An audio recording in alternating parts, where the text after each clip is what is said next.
we will start with, what does a day actually look like? So Lizzie, Yeah. what does a day look like when you go to an SEN setting?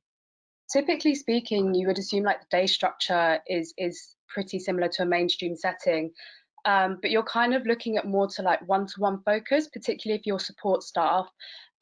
You will spend a lot of your time just with one particular pupil, because I think trust and consistency is extremely important for students in an SEN setting. So having that consistent relationship with that one-to-one support allows a really nice working rapport to encourage the students' learning. So it looks kind of different for a support staff. And in terms of lessons, lessons can sometimes be more holistic. So we're looking at, for example, you might have some sensory lessons if schools have sensory gardens, so quite active-based interactions. And on top of that, you have some schools have hydro pools as well, so that kind of replaces PE sessions that you would find in a mainstream school. And those hydro pools are used mostly to provide a physical therapy for those who might have more physical additional needs.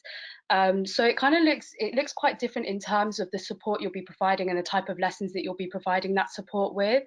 And I think as well, from a teacher's perspective, rather than teaching a large class of people, which can sometimes feel a little bit impersonal, it's much more personal in the sense that you will have a class of say 4 to 10 pupils, and you will interact very personally with each individual pupil.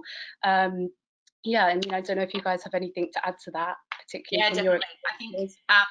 from my own experience with having worked in SEN settings as well, it is much more, as you said, it's a much more sort of holistic approach. So it may not necessarily be that you're going to sit down and do a whole lesson on numeracy, which in a mainstream setting you would have, the whiteboard up, you'll be doing particular tasks, the students will be sent off to do their particular questions.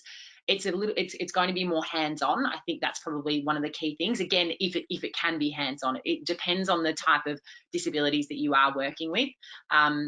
So just being aware that the flexibility that you would need around that, but also, the schools that provide that support with it, as you said before, a lot of physical therapy can be done within the class, within the school time as well. That is considered their education too. It's not something that would be seen as an additional sort of thing, much like if children were learning how to swim, there are PE lessons within mainstream setting for swimming, but it's not maybe something that goes for the full school year or is a consistent sort of thing, because it's working on their development on a different kind of level, and being able to assist them to become as independent as possible as they possibly can. Keely, did you have anything to add to that as well? I think exactly right. I think in terms of what Bill said to us, yesterday, he said, obviously it can be a challenging setting, but as I said, it's super rewarding. I think the biggest thing for him is really understanding what significant improvements mean. I guess, progress in a mainstream environment isn't going to be progress in a special needs school or a PRU school.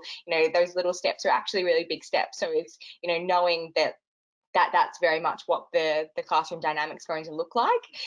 So yeah, that was a big thing for him. In any kind of person or teacher looking to go into special needs school in mainstream, that's probably the biggest shift in mindset, really. Going into this new environment.